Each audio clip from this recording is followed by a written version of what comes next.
तो आज हम विनम्रता के बारे में बात करने वाले हैं और हमारे पास जो सामग्री है वो इसे एक बहुत ही अनोखे नजरिए से देखती है। सिर्फ एक अच्छे गुण की तरह नहीं, बल्कि संयम और तरक्की के लिए एक बॉडीगार्ड की तरह। ये जो विचार है ये मुझे काफी दिलचस्प लगा। बिल्कुल। और यहाँ सबसे दिलचस्प बात यह है कि ये लेख विनम्रता को सीधे सीधे व्यक्तिगत स्थिरता से जोड़ते हैं। मतलब ये कोई नैतिक उपदेश नहीं है। हाँ, ये कोई लेक्चर नहीं है। नहीं, ये एक प्रैक्टिकल टूल है। एक तरीका है ये पक्का करने का कि बड़ी सफलता या आशीर्वाद हमें अहंकारी न बना दे। और हमें हमेशा याद रहे कि हम उस शक्ति के प्रति आभारी रहें जो हम सबसे बड़ी है। और अच्छा, यहाँ पर एक बात और भी गहरी हो जाती है।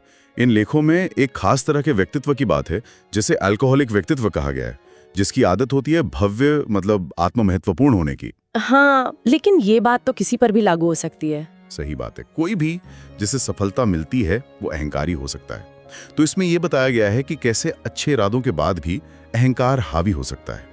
पर सवाल यह है कि ये अहंकार इतना खतरनाक क्यों है? देखिए, खतरा यहाँ पर दोहरा है।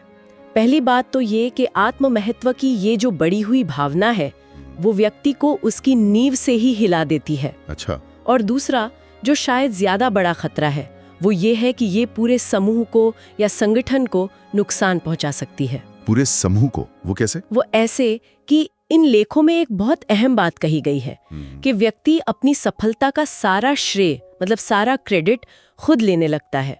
वो भूल जाता है कि इसमें किस्मत का या दूसरों की मदद का या उससे बड़ी किसी शक्ति का भी हाथ था। समझ गया।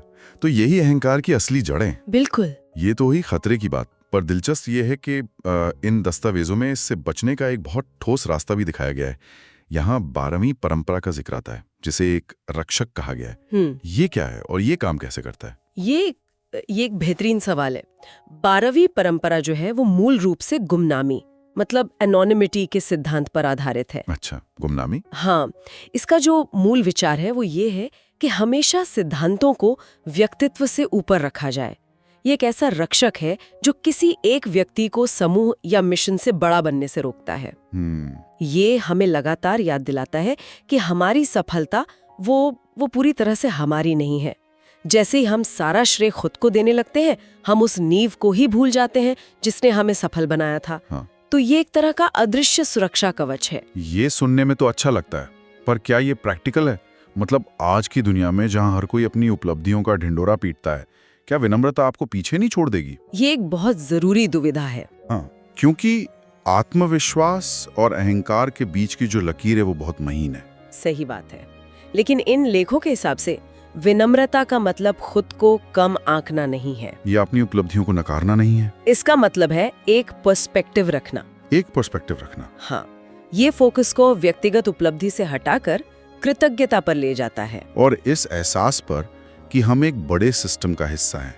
यही बदलाव है जो लेखक के अनुसार व्यक्ति और समुदाय दोनों की लंबी उम्र की गारंटी देता है। तो अगर हम इस पूरी चर्चा को समेटें तो सार यह है कि विनम्रता कोई पैसिव गुण नहीं है। बिल्कुल नहीं। ये अहंकार के खतरों के खिलाफ एक एक्टिव प्रैक्टिस है, एक सुरक्षा कवच है, एक ऐसा मानसिक अनुशासन जो हमारी तरक्की को पटरी से उतरने से बचाता है। बिल्कुल सही कहा। और ये एक बहुत महत्वपूर्ण सवाल भी खड़ा करता है।